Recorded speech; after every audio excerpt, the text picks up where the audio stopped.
तर नमस्कार मित्रांनो, पुन्हा एकदा नवीन एका व्हिडिओमध्ये तुमचं स्वागत आहे। मित्रांनो, आता राज्यातील सर्व शासकीय डॉक्युमेंट्सवरती आईचं नाव लावणं कंपल्सरी करण्यात आलेलं आहे। याबद्दल मित्रांनो एक शासन निर्णय सुद्धा निर्मित करण्यात आलेला आहे, ज्यामध्ये जे निर्देश देण्यात आलेले त्याप्रमाणे आता आईचं नाव सुद्धा ॲड करावं लागणार आहे प्रत्येक शासकीय डॉक्युमेंट्सवरती। तर मित्रांनो, आता जर आपण बघितलं तर सध्या विद्यार्थ्यांच्या बऱ्याच साऱ्या डॉक्युमेंट्समध्ये आईचं नाव लिहिलेलं असतं, परंतु वेगळे लिहिलेलं असतं, वेगळ्या एका रकानीमध्ये लिहिलेलं असतं। मग आता मित्रांनो, सध्या आपण जसं नाव लिहितो, पहिले आपलं नाव लिहितो, मग वडिलांचं लिहितो, मग आडनाव लिहितो, मग यामध्ये आईचं नाव नेमकं कुठं येणार आहे हे सुद्धा या GR मध्ये दिलेलं आहे आणि आपण त्याबद्दल माहिती पाहणारच आहोत। आणि आता मित्रांनो, हा नियम कोणासाठी असणार आहे, कधीपासून लागू असणार आहे, ही संपूर्ण माहिती आपल्याला या व्हिडिओच्या माध्यमातून बघायची। तर मित्रांनो, छोटीशी व्हिडिओ आहे, शेवटपर्यंत नक्की बघा। तर चला मग व्हिडिओला सुरू करूया।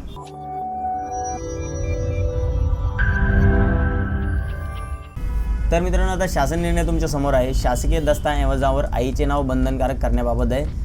महिला व बाल विकास विभागाच्या अंतर्गत शासन निर्णय निर्मित करण्यात आलेला आहे 14 मार्च 2024ला। आता मित्रांनो, इथे बघा, विद्यार्थ्याची शैक्षणिक कागदपत्रे, महसुली दस्तऐवज, जन्म व मृत्यू नोंदी दाखला, सेवा पुस्तक, विविध परीक्षांची आवेदनपत्रे इत्यादी शासकीय दस्तऐवजामध्ये आईचे नाव वेगळ्या स्तंभामध्ये दर्शवण्यात येते। परंतु मित्रांनो, आता महिलांना पुरुषांबरोबर समानतेची वागणूक देण्यासाठी, तसेच समाजामध्ये महिलांप्रती सन्मानाची भावना निर्माण करण्यासाठी, तसेच मित्रांनो जे एकल पालक महिला असतात यांनासुद्धा मित्रांनो समाजामध्ये ताटमानाने जगण्यासाठी शासकीय दस्तऐवजामध्ये उमेदवाराच्या आईचे नाव, मग नंतर वडिलांचे नाव व आडनाव अशा स्वरूपात नोंदवण्याचे बंधनकारक करण्याबाबतचा धोरणात्मक निर्णय घेण्याची बाब शासनाच्या विचाराधीन होती। आता मित्रांनो, म्हणजेच काय, याचा अर्थ काय होतो की पहिले आपलं नाव असणार आहे, मग आईचं नाव, मग वडिलांचं नाव, मग आडनाव।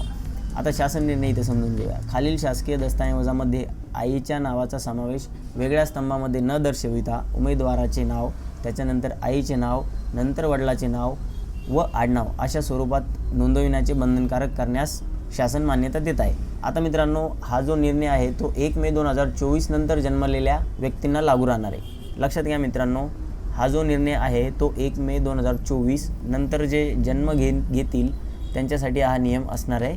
त्यांचे कोणतेही डॉक्युमेंट्स तयार होतील त्यामध्ये याचप्रमाणे याच सिक्वेन्सनुसार आईचं नाव लागणार आहे। म्हणजे पहिले त्यांचं नाव, मग आईचं नाव, मग वडिलांचं नाव आणि मग आडनाव। ठीक आहे। आता त्यामध्ये कोणते कोणते डॉक्युमेंट्स येतात, तर जसं की जन्म दाखला असेल, शाळा प्रवेश आवेदनपत्र असेल, सर्व शैक्षणिक कागदपत्रे, जमिनीचा सातबारा, प्रॉपर्टीचे सर्व कागदपत्रे, शासकीय किंवा निमशासकीय कर्मचाऱ्यांचे सेवा पुस्तक,